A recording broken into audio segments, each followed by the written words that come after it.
ইলিশের সিজনে ইলিশ পোলাও খাবো না, সেটা কিভাবে হয়? হ্যালো এভরিওয়ান, আসসালামু আলাইকুম। কেমন আছেন সবাই? আশা রাখছি সবাই ভালো আছেন। আজকে আমি আপনাদের মাঝে নিয়ে আসলাম খুবই মজাদার ইলিশ পোলাও রেসিপি। কিভাবে আপনারা খুব সহজভাবে ঘরে তৈরি করে খেতে পারবেন সেই রেসিপি। চলে আসলাম মূল রেসিপিতে।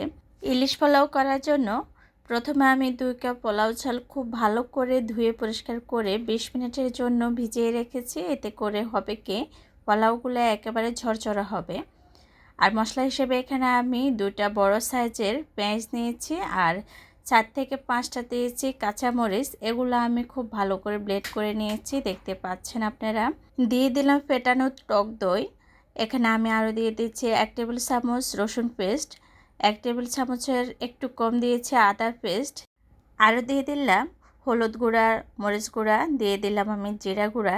আমার যতটুকু ইলিশ পোলাওর জন্য মশলার প্রয়োজন আমি ততটুকু দিয়েছি। আপনাদের যদি ইলিশের পরিমাণ কম বেশি হয় তাহলে আপনারা মশলার পরিমাণও কম বেশি দিবেন। এতে করে আপনাদের উপরে নির্ভর করবে আপনারা কতটুকু নেবেন। মশলাগুলো আমি খুব ভালো করে মিশিয়ে নিয়েছি। এখন কেটে ধুয়ে রাখা সেই ইলিশগুলো আমি দিয়ে দিচ্ছি মশলার মধ্যে। এক পিস করে দিয়ে আমি খুব ভালো করে মশলার দিয়ে মাছগুলো মেখে নিচ্ছি। তবে মাছগুলা খুব ভালো করে হাতে মেখে ম্যারিনেট করে নিতে হবে। ডেকে রাখলাম আমি 20 থেকে 25 মিনিটের জন্য। আপনাদের হাতে যদি সময় বেশি থাকে তাহলে বেশি সময় ধরে আপনারা ম্যারিনেট করে রাখবেন। এতে করে হবে কি, মাছের মধ্যে মশলা খুব ভালো করে প্রবেশ করবে।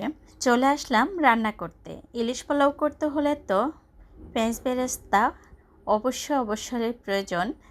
তাই আমি পেঁয়াজ বেরেস্তা করার জন্য ফ্রাই প্যানে তেল দিয়ে দিলাম। তেলের মধ্যে পেঁয়াজ বেরেস্তা করে নিচ্ছি। দেখতে পাচ্ছেন আপনারা, একেবারে পারফেক্ট কালারের পেঁয়াজ বেরেস্তা করে নেব আমি।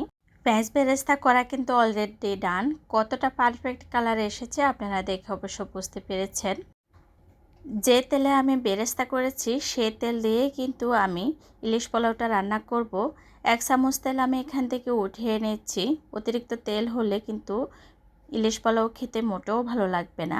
এখানে সামান্য পরিমাণ পেঁয়াজ দিয়ে একটু করে ভেজে নিয়েছি। এখন আমি ম্যারিনেট করা ইলিশ মাছের পিসগুলো দিয়ে দিচ্ছি এক এক করে।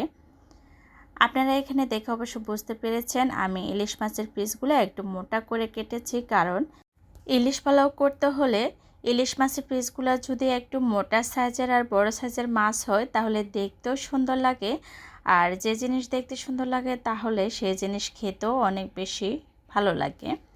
আপনাদের সাথে কথা বলতে বলতে কিন্তু আমি ইলিশ মাছের পিসগুলো এপিট ওপিট করে ভেজে নিচ্ছি, দেখে বুঝতে পারছেন। এখন আমি ম্যারিনেট করা যে মশলা ছিল বাটির মধ্যে ওগুলা দিয়ে দিচ্ছি। মশলাগুলো দিয়ে বাটি ধুয়ে আমি সামান্য পরিমাণ পানি দিয়ে দেব, যাতে মাছগুলো খুব ভালো করে রান্না হয়। এখানে ফ্রাই প্যানের মধ্যে আমি মাছগুলো 90% রান্না করে নেব। বাকি যে 10% থাকবে সেটা আমার পোলাওর মধ্যে দিলে হয়ে যাবে। উপর থেকে দিয়ে দিলাম আমি পেঁয়াজ বেরেস্তা। এতে করে হবে কি, মাছের মধ্যে পেঁয়াজ বেরেস্তার সুন্দর একটি ফ্লেভার আসবে। দিয়ে দিলাম আমি আস্ত 3টা কাঁচামরিচ। অবশ্যই চেষ্টা করবেন আস্ত কাঁচামরিচ দেওয়ার জন্য মাছের মধ্যে, তাহলে পেঁয়াজ বেরেস্তার আর কাঁচামরিচের ফ্লেভার সব মিলিয়ে কিন্তু মাছের থেকে অসাধারণ একটি টেস্ট পাবেন। আলতো হাতে পিটোপিট করে আমি মাছগুলা 90% রান্না করে নিয়েছি, দেখতে পাচ্ছেন। এখন আমি চলে আসলাম পোলাও করতে। যে 1 চামচ তেল আমি তুলে রেখেছিলাম সেই তেলে কিন্তু আমি পোলাওগুলা করব। তেল গরম হয়ে গেলে এখানে দিয়ে দিলাম আস্ত তেজপাতা 3টা। তারপরে দিয়ে দিলাম আমি এলাচ, দারুচিনি, লবঙ্গ মশলা হিসেবে দিয়ে দিলাম। আর দিয়ে দিলাম আমি পেঁয়াজ। সব কিছু ভালো করে একটু ভেজে নিয়েছি। এখন দিয়ে দেব ধুয়ে রাখা সে পোলাও চাল। সবসময় আমরা যেভাবে রেগুলার পোলাও করে ঠিক একইভাবে আমি পোলাওগুলা করে নিচ্ছি। আমি জানি না এখনও পর্যন্ত আমার কোনো প্রিয় ভাই বোনেরা আমার সাথে আছেন কি না। যদি কেউ থেকে থাকেন তাহলে প্লিজ ভিডিওতে একটা লাইক দিতে ভুলবেন না।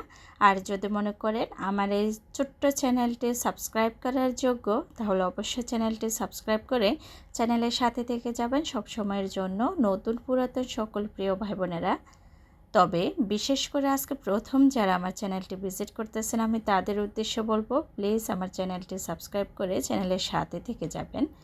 যাই হোক, আপনাদের সাথে কথা বলতে বলতে কিন্তু আমার পোলাও প্রায় দেখতে পাচ্ছেন সব কিছু আমি দিয়ে দিলাম। ইলিশ মাছের পিসগুলো আমি প্লেটে তুলে ফ্রাই প্যানের মধ্যে যে মশলা ছিল, তেল মশলা, ওগুলা আমি পোলাওর মধ্যে দিয়ে খুব ভালো করে নেড়ে ছেড়ে ঢাকনা দিয়ে রেখেছি। বললাম না যেভাবে আমরা রেগুলার পোলাও করে ঠিক একইভাবে করেছি, তবে এখানে শুধু আমি ইলিশ মাছের যে মশলা ছিল ভাজা ওগুলা দিয়ে দিলাম। আপনারা চেষ্টা করবেন সেমভাবে ইলিশ পোলাও করার জন্য, তাহলে কিন্তু অসাধারণ একটা টেস্ট পাবেন। আমি চেষ্টা করেছি খুব সহজভাবে আপনাদের সাথে ইলিশ পোলাও রেসিপিটা শেয়ার করতে। এখন আমি দিয়ে দিচ্ছি বাটারটা দেওয়ার চেষ্টা করবেন, এতে করে হবে কি পোলাওটা একেবারে ঝরঝরা থাকবে আর খেতেও কিন্তু অনেক সুন্দর একটি ফ্লেভার পাবেন বাটারের। পোলাওগুলো কিন্তু প্রায় হয়ে আসছে, এখন আমি আরও একটু ঢাকনা দিয়ে রাখবো। পোলাও রান্নার সময় চুলার আঁচটা থাকবে একেবারে লো ফ্লেমে। এখন কিন্তু আমি একেবারে লো ফ্লেমে রেখেছি চুলার আঁচটা। ঢাকনা উঠিয়ে নিলাম, একটু নাড়াচাড়া করে দিচ্ছি। পোলাও আমার কিন্তু প্রায় হয়ে আসছে। এখন আমি পাতিলের চারপাশ দিয়ে পোলাওগুলা তুলে দিচ্ছি। কিভাবে করছি কাজটা দেখে বুঝে নিতে হবে আপনাদেরকে। মাঝখান বরাবর একটু গর্ত করে নিলাম, এখানে কিন্তু আমি ইলিশ মাছের পিসগুলো দিয়ে দেব এক এক করে। আজকের এই ইলিশ মাছের পিসগুলো আমার অনেকটাই ছোট, তবে আপনারা চেষ্টা করবেন আপনাদের হাতের নাগালে যদি বড় সাইজের ইলিশ মাছ পাওয়া যায় তাহলে কিন্তু দেখতে অনেক বেশি সুন্দর লাগবে। যাই হোক, ইলিশ মাছের পিসগুলো দিয়ে আমি উপর দিয়ে কিছু বেরেস্তা দিয়ে দিলাম। এখন চারপাশ থেকে পোলাওগুলা দিয়ে আমি মাছ ঢেকে দিচ্ছি। স্প্যাচুলা দিয়ে আমি একেবারে সমান করে দিচ্ছি। এখন কিন্তু আমি দমে বসিয়ে রাখবো, আর কোনো নাড়াচাড়া করব না। আবার কিছু বেরেস্তা দিয়ে দিলাম উপর দিয়ে। ইলিশ পোলাওর মধ্যে বেরেস্তার পরিমাণ একটু বেশি লাগে, আর পার্সোনালি আমি নিজে বেরেস্তা কিন্তু খুবই পছন্দ করি, সেজন্য বেরেস্তার পরিমাণ আমি একটু বেশি দিয়েছি। আপনারা চাইলে কম বেশি দিতে পারেন। কিছু আস্ত কাঁচামরিচ দিয়ে দিলাম। কাঁচামরিচ দিয়ে আমি ঢাকনা দিয়ে দমে বসিয়ে রেখেছি কিছুক্ষণ। এতে করে কাঁচামরিচের স্মেলটা পোলাওর মধ্যে সুন্দরভাবে ছড়িয়ে যাবে। আমার পোলাও রান্না কিন্তু একেবারে ডান। এখন পরিবেশন করার সময় হয়ে গেল। আপনাদেরকে দেখিয়ে দিচ্ছি আমার পোলাওগুলো কতটা পারফেক্ট হলো। উপর থেকে আমি পোলাওগুলো সরিয়ে নিচ্ছি।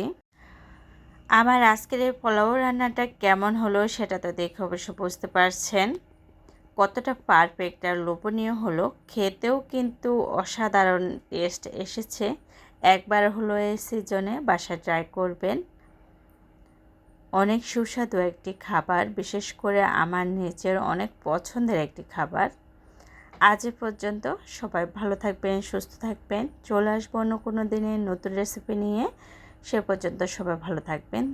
দেখতে পাচ্ছেন আমার পোলাওগুলো কতটা পারফেক্ট হয়েছে। আমি কিছু কাঁচামরিচ আবারও আমি দিয়ে দিলাম, বেরেস্তা পরিবেশন করে নিচ্ছি। আজ এ পর্যন্ত, সবাই ভালো থাকবেন। আসসালামু আলাইকুম।